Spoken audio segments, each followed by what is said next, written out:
Mga kapuso, asahan po muli ang mataas na tsansa ng ulan ngayong araw ng Biyernes sa ilang bahagi ng ating bansa.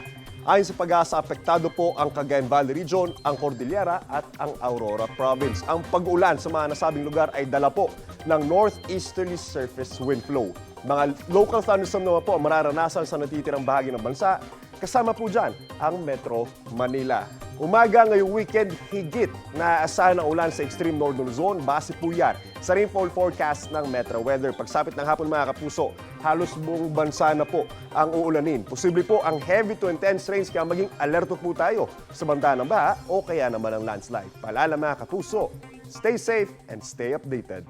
Ako po si Anjo Pertiera. Know the weather before you go. Para mark safe lagi, mga kapuso.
Kapuso, para laging una ka sa mga balita, bisitahin at mag-subscribe sa GMA Integrated News sa YouTube. Sa mga kapuso abroad, samahan nyo kami sa GMA Pinoy TV at sa www.gmanews.tv.